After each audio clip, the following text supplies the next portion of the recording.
This episode of News Dump is brought to you by HelloFresh. Well, hello there, and welcome back to the brick wall. Yes, it's real.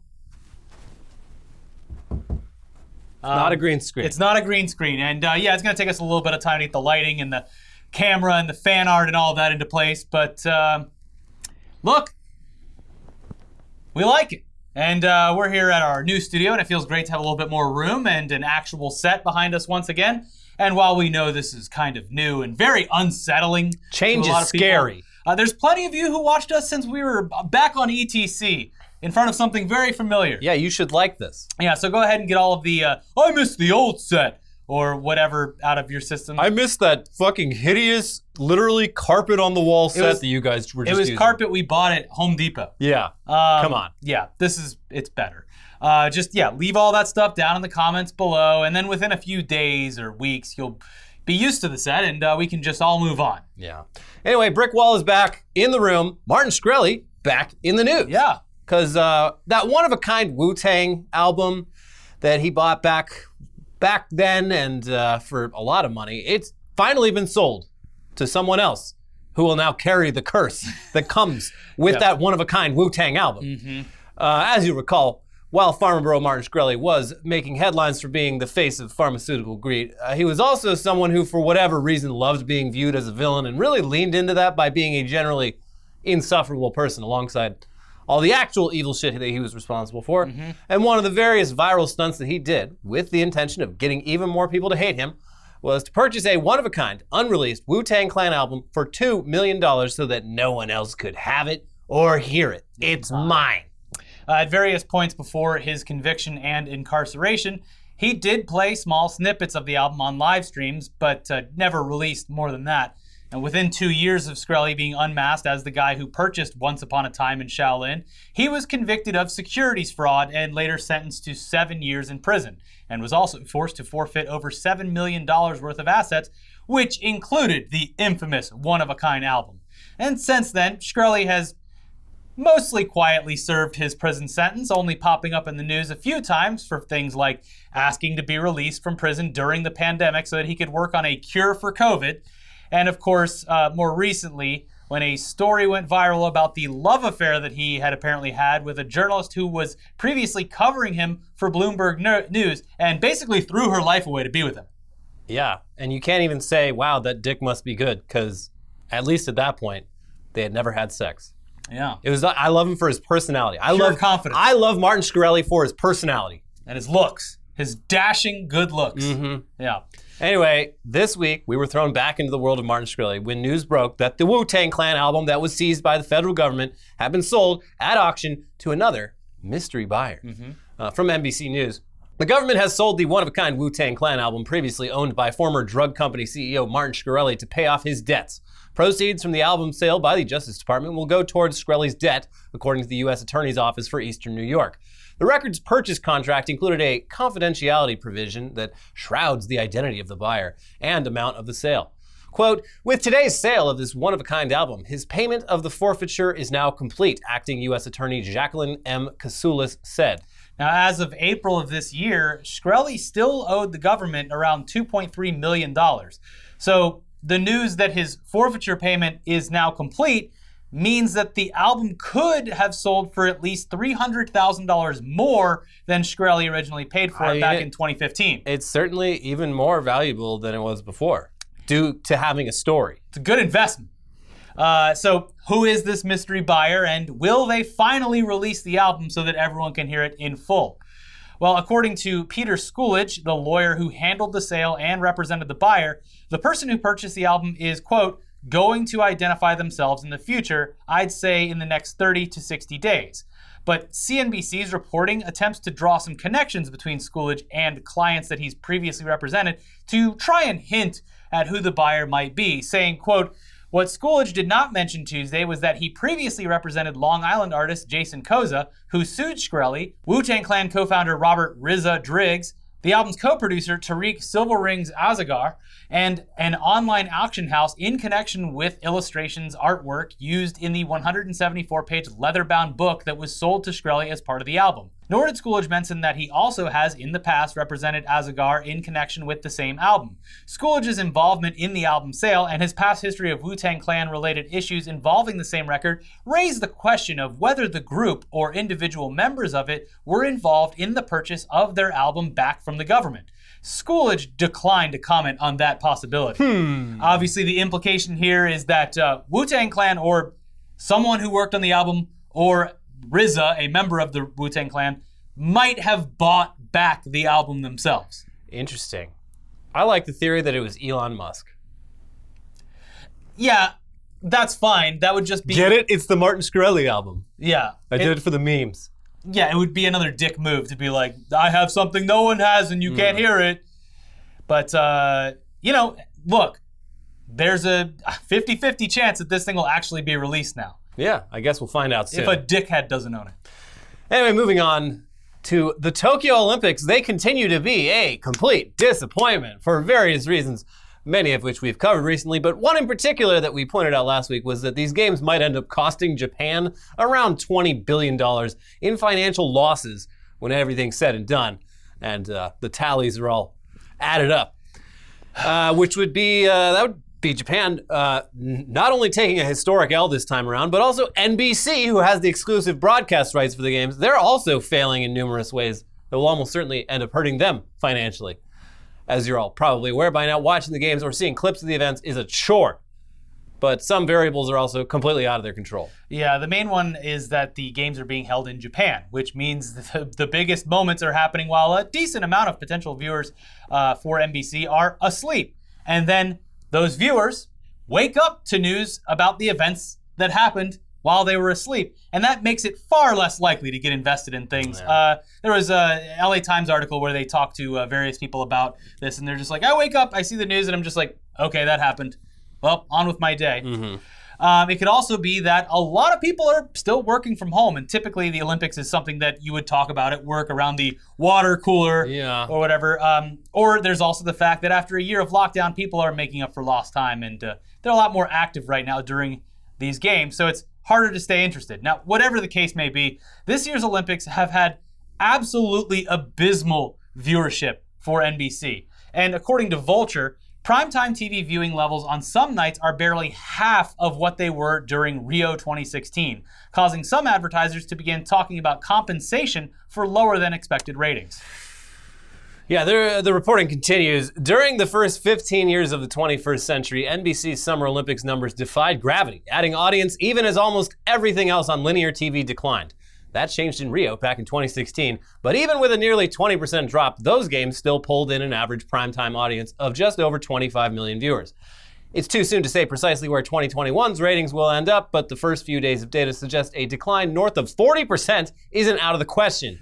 Ooh! Adding that, quote, execs can talk up surging digital views or boosting signups for Peacock all they want, and such talking points aren't without some merit. Digital viewership for Tokyo is setting records, and those eyeballs are more monetizable than ever. But the simple fact is that TV viewership is still what drives ad sales, and turning a profit on the games is undeniably a more difficult challenge when ratings take a dive. Yeah. Also, we've said this before, but getting accurate digital viewership numbers or streaming numbers from a company who owns the platform that they're trying to sell advertisers on, it's very nebulous. You might not be getting the most accurate numbers. Yeah. They are going to put their best face forward, if they put any face forward at all.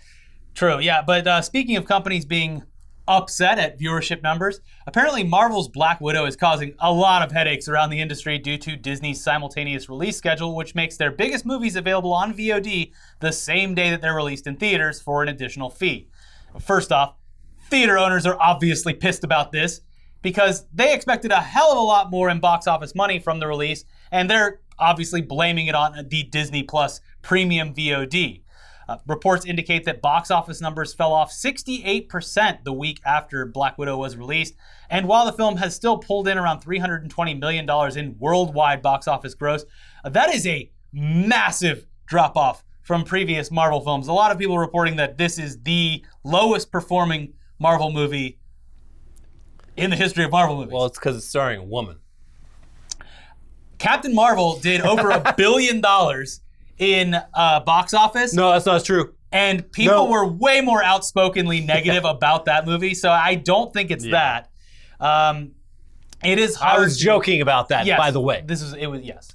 But it's also hard to blame this all on the fact that Disney made the film available on VOD. It's also the first big Marvel film since Avengers Endgame, and people just might not be interested in a solo film about a character whose story arc already ended.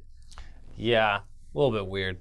But hey, it's not just theater chains who are upset about the dual release of Black Widow, because Black Widow herself, Scarlett Johansson, is now suing Disney over the film's release on their streaming platform. Oh boy. Yeah. From Variety, in a lawsuit filed Thursday in Los Angeles Superior Court, attorneys for Johansson alleged that the star's contract was breached when the studio opted not to debut the film exclusively in theaters, a move they claimed depressed ticket sales for the Avengers spin-off. Much of Johansson's compensation was tied to the box office performance of Black Widow. If it hit certain benchmarks, bonuses would kick in. Disney intentionally induced Marvel's breach of the agreement without justification in order to prevent Miss Johansson from realizing the full benefit of her bargain with Marvel, the suit reads. In a statement to the outlet, Johansson's lawyer added, "It's no secret that Disney is releasing films like Black Widow directly onto Disney Plus to increase subscribers and thereby boost the company's stock price, and that it's hiding behind COVID-19 as a pretext to do so. But ignoring the contracts of the artists responsible for the success of its films in furtherance of this short-sighted strategy violates their rights, and we look forward to proving as much in court." This will surely not be the last case where Hollywood talent stands up to Disney and makes it clear that whatever the company may pretend, it has a legal obligation to honor its contracts. The article continues, Johansson's legal team said that representatives for the actress were worried that Black Widow would debut on Disney Plus even before coronavirus brought life to a standstill. As part of the suit, they share emails from the star's management group that asked the studio to guarantee that Black Widow would premiere exclusively in cinemas. In response, Marvel chief counsel Dave Galuzzi promised a traditional theatrical bow while adding, quote, "We understand that should the plan change, we would need to discuss this with you and come to an understanding as the deal is based on a series of very large box office bonuses." But we probably won't have to worry about that. He admitted. He admitted, though, yeah. Yeah. Sounds like a pretty clear-cut case. I love that, like... Caught in 4K. It literally added to that response was, because there are so many box office bonuses tied to this, that's why we would have to revisit it. It would be real fucked up of us to do that to you. We would be screwing you out of a lot of money that you would definitely be getting in the theatrical version and therefore not getting in VOD home release. So, Johansson's lawyer bangs the table, points to the judge and says, "He admitted!" He admitted! Yeah. Anyway, we have more news for you in just a second. But first, let's thank today's sponsor, HelloFresh. Yeah. With HelloFresh, you get fresh, pre-measured ingredients and mouth-watering seasonal recipes delivered right to your door. Skip trips to the grocery store and count on HelloFresh to make home cooking easy, fun, and affordable. That's why it's America's #1 meal kit. What we love most about HelloFresh is the variety. It's the source. It's the spice of life. The spice of life. Yes. HelloFresh offers at least 27 recipes each week, featuring a range of flavors, cuisines, and ingredients, so you'll never get bored. Try something new every week. And that variety extends to different types of meals, depending on your dietary preferences and how much time you've got to cook. There's 15 to 20-minute dinners, breakfast on the go, and 10-minute lunches for your busy schedule. And every week there's low-calorie, vegetarian, and family-friendly recipes. Now, we're both big fans of all the different twists on burger and taco recipes HelloFresh offers. You'll never run out of fun and delicious new takes on these kinds of seemingly simple meals. Start having fun in the kitchen like we are by going to HelloFresh.com/newsdump14 and use the code newsdump14. How appetizing. For 14 free meals plus free shipping. Again, that is up to 14 free meals by going to HelloFresh.com/newsdump14 and using code newsdump14. I'm hungry. Look, they're delicious meals. It's good food, yeah. And it's great to learn how to cook if you're somehow hung up on that. Anyway, back to the news dump. Now, we got director David Ayer. He's really leaning into the whole Warner Brothers ruins directors' visions thing this week. He just came out and said that the studio cut of the original Suicide Squad is, quote, not his movie. He admitted. I mean, people have been saying this for a while. Yeah, and in general, I believe. And also, you just watch the fucking movie, and it's like obvious that someone from the studio went in with a hatchet. This was edited by committee. Yeah. And I think we pretty much agree on the fact that out of all of the suspected director's visions. This one would be the most interesting to see the original version of. Yeah, because of how much it was butchered. And also, like, David Ayer is an interesting filmmaker. Like, he has a lot of hits, a lot of misses. Like, I wouldn't say he's one of the greats, but when he hits, it's really good. Yeah. And this did not feel like this movie feels like it has no vision tried to it at all. Suicide Squad feels like a movie designed to like sell action figures. Well, I could be misremembering this, but I believe that didn't they get like the trailer company who made it to re-edit the film? Yeah, and you can tell like the first 10 minutes there's like 15 like songs that have been in the Billboard top 20 just like cut. And then we got this guy. And then we got this guy. And then we got this guy. And there goes Slipknot. Yep. Yeah. Don't let her stab you. Her sword steals people's souls. Yeah. I mean, there's a lot of plot points that are, regardless of the edit, not very well written. Yeah. So, anyway, yes. David Ayer took to Twitter just a week before the release of James Gunn's The Suicide Squad to set the record straight and also to heap praise onto Gunn's film. We'll leave a link to the tweet below if you'd like to read the entire thread, but here's some of what he said. I put my life into Suicide Squad. I made something amazing. My cut is an intricate and emotional journey with some bad people who are shit on and discarded, a theme that resonates in my soul. The studio cut is not my movie. Read that again. And my cut is not the 10-week director's cut. It's a fully mature edit by Lee Smith standing on the incredible work by John Gilroy. It's all Stephen Price's brilliant score with not a single radio song in the whole thing. Interesting. Yeah. It has traditional character arcs, amazing performances, a solid third act resolution. A handful of people have seen it. Continues, I never told my side of the story and never will. I'm old school like that. I'm old school.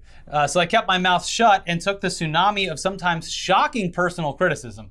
Ayer went out to praise Gunn's version of the franchise, saying, I'm so proud of James and excited for the success that's coming. I support WB and am thrilled the franchise is getting the legs it needs. I'm rooting for everyone, the cast, the crew. Every movie is a miracle, and James's brilliant work will be the miracle of miracles. He added that he will, quote, no longer speak publicly on this matter. But an article about Ayer's statements in The Hollywood Reporter added that before Suicide Squad's release, Warner Brothers took the unusual step of commissioning multiple cuts of the film by multiple editors. Gilroy was credited on the theatrical version. At the time, Warner Brothers issued a statement admitting the film had, quote, a lot of experimentation and collaboration along the way. We put a lot of cooks in this kitchen. But said, we are very proud of the result. This is a David Ayer film. Not our film. Nope, and we had nothing to do with it. It's all this guy. And a lot of collaboration. Guys, we pulled so many cooks into the wonderful cooks into this wonderful kitchen. We had a sushi chef, a French chef, a couple guys from the taco truck, a baker, a patisserie. We had everyone. And then Guy Fieri for good measure. And we said, make us a meal. Make us one meal. And stamp David Ayer's name on it. So that article continues. Since then, Warner Brothers underwent an extensive regime change across 2019 and 2020 that included Ann Sarnoff being named CEO of Warner Media. In wake of Zack Snyder getting to release a director's cut of Justice League in March, some have asked for an Ayer cut of Suicide Squad. Yet the studio has shot down the idea, with Sarnoff telling Variety in March, we won't be developing David Ayer's cut. When the story was published, Ayer tweeted, why? Warner Brothers had no immediate comment. Okay. So, yeah, while it is actually confirmed that there is an Ayer cut floating around out there somewhere, it looks like we may never see it, at least not in any official capacity, unless a bunch of you no-life assholes take up the mantle once again and just dedicate the next 4 years of your lives solely to getting this fucking cut released. I don't know, Elliot. I don't know if they've got it in them. They've already conquered one thing, and once you conquer something, it's time for a new generation to take the mantle. Nah, forget it. Forget it. You're too old. Yeah, you're too scared. You're too tired from the other one, the Justice League. The Snyder Cut. Nobody's going to hire a plane to fly over Warner Brothers. You're not going to strike gold twice. Come on. You couldn't do that. You're going to take over billboards at New York Comic Con. And forget it, kid. It's Chinatown. You're too old. You're too out of shape. You'll never do it again. You're just an old broken down piece of meat. But look, never say never. We've learned that nothing is impossible. I genuinely want to see I am very curious about I had really no interest at all in the Snyder Cut, and I still haven't seen it. But the Ayer Cut, I genuinely want to see. I, on the other hand, was pleasantly surprised by the Snyder Cut. And look, I don't know if it was worth all of the harassment and trouble that played out in the many years leading up to it, but it was a better movie. Undoubtedly a much better film. Well. And I am pretty confident in saying that despite what I view as pretty weak writing in some spots, regardless of the edit, I think that's whatever the Ayer cut of Suicide Squad is going to be better. Well, that's not too hard either. Exactly. But we bet that any decision to release his cut of the film would, if at all, come way further down the line in order to not further confuse anyone on their streaming platform who doesn't follow this news constantly. As we said when the Snyder Cut came out, it's just like people who, and look, it's a large percentage of people who have no, cursory knowledge of anything outside of just what is coming out. Or, like, Justice League, didn't that come out 4 years ago? But whatever. 4 hours? All right. My favorite thing about the Suicide Squad that I've seen this week is people on Twitter making jokes about committing the suicide. Like, I'm so fed up, I'm gonna commit the suicide. This is making me so mad, I just might commit the suicide. Anyway, while we're on the topic of the Suicide Squad, the James Gunn one, it has already started early screenings for the press, and the reviews so far are overwhelmingly positive. It's one of the highest rated superhero movies I've ever seen on Rotten Tomatoes. Here's what people are saying about the film, which hits theaters and HBO Max next Friday. So first off, as of when we filmed this, the movie had a 97% on Rotten Tomatoes, with the consensus being, enlivened by writer-director James Gunn's singularly skewed vision, The Suicide Squad marks a funny, fast-paced rebound that plays to the source material's violent, anarchic strengths. Joshua Yell of IGN wrote, James Gunn absolutely kills it with The Suicide Squad. The film is a bloody, chaotic ride from start to finish that finally does justice to Task Force X. It's endlessly shocking and funny, and its showcase of F-list DC villains is nothing short of brilliant.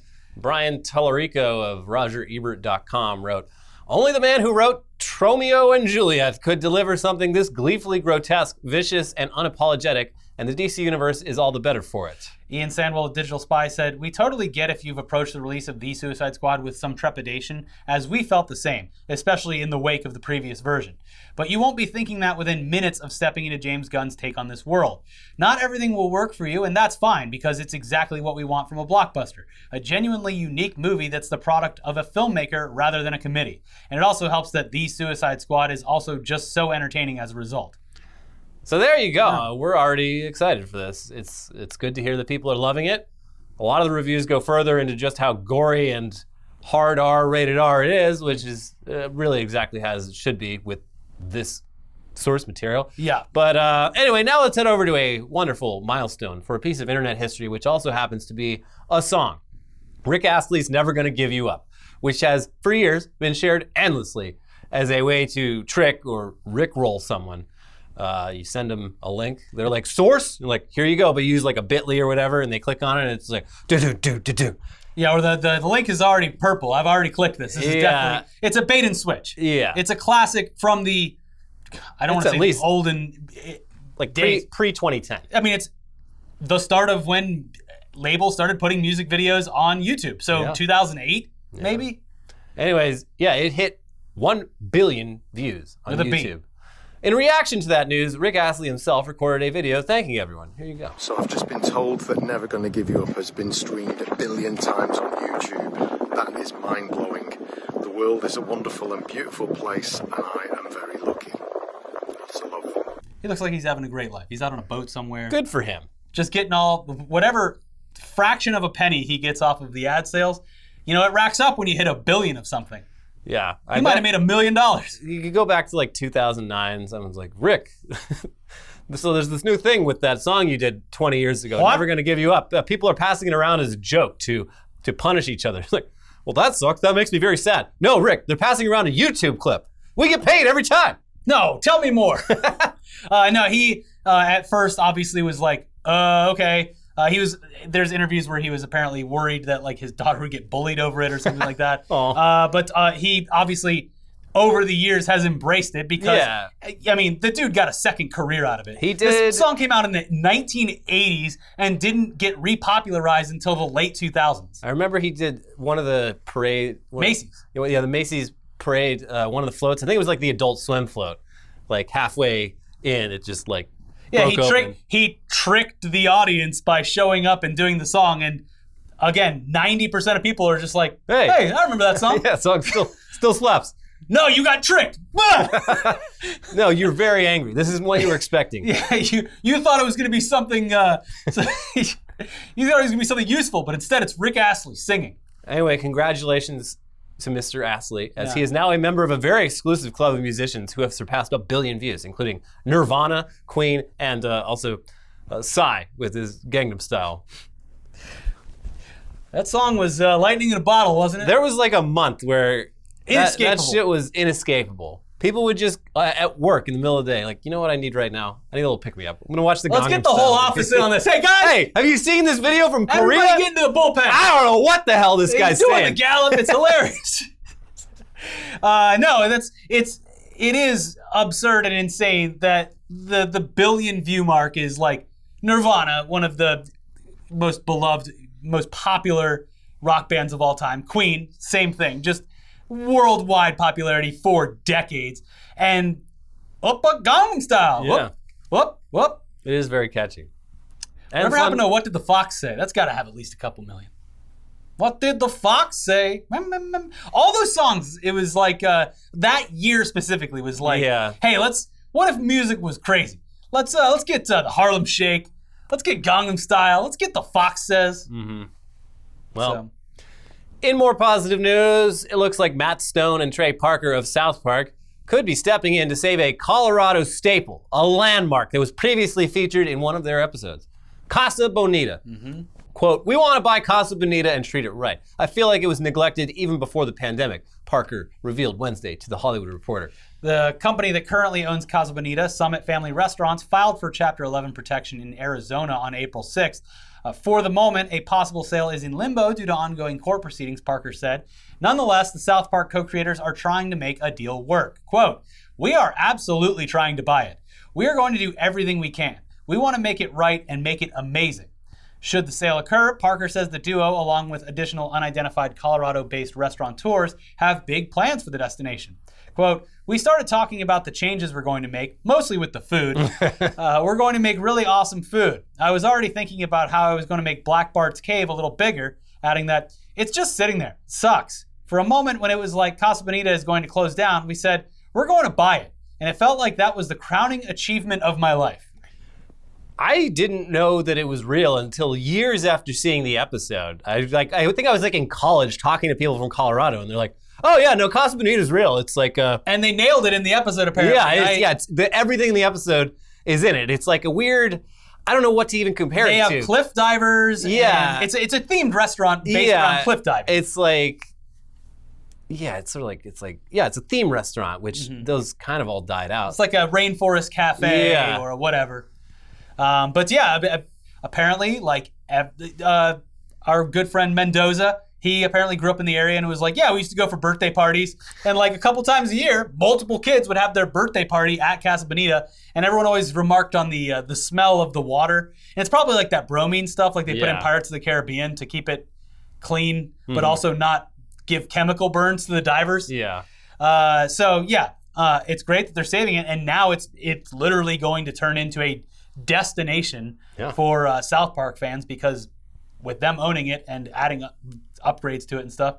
Also, there was like, well before this even happened, there were like subtle nods to South Park. Like obviously the restaurant embraced it because they probably saw a massive increase in visitors. They'd hide like little Cartmans around, like stuffed Cartmans around in the place and stuff. So I don't know, it's cool to see this thing surviving. There's a lot of cool kitschy shit has died over the past, since we were kids. There was a wonderful, fantastic restaurant just outside of LA called Bahuki. It was the restaurant. It's in a bunch of movies where you felt like you were underwater. There was fish tanks. Literally, the walls were fish tanks. The bar was a fish tank. Never went to you this could look place. down. It was in Fear and Loathing. It was in a bunch of stuff. But the whole building was fish tanks. It was insane. And that closed down. It sucks to see stuff like that go. Yeah. Yeah. Anyways, that's it for today's episode. Be sure to stay tuned for Weekly Weird News. If you haven't seen our most recent episodes over here, we have a new Tech News Day. If you really want to reminisce about the old backdrop, just rewatch those videos right over there. Hey, it's there. that's the last place they'll be. And we will be putting fan art up there. Hey, inspiration's calling. If you are artistic and want to, maybe Got a lot more room back stuff, there now. Got a lot of space to fill. Tag us on Twitter at Internet Today TV and at Elliot ECC. I'm on Instagram now, not Twitter. A lot less mean. If you send it to me on Instagram, it's at Ricky FTW on Instagram. But yeah, send some stuff in. We have more to put on the wall, and there you go. Enjoy. Check out the other videos. Bye. See you next time.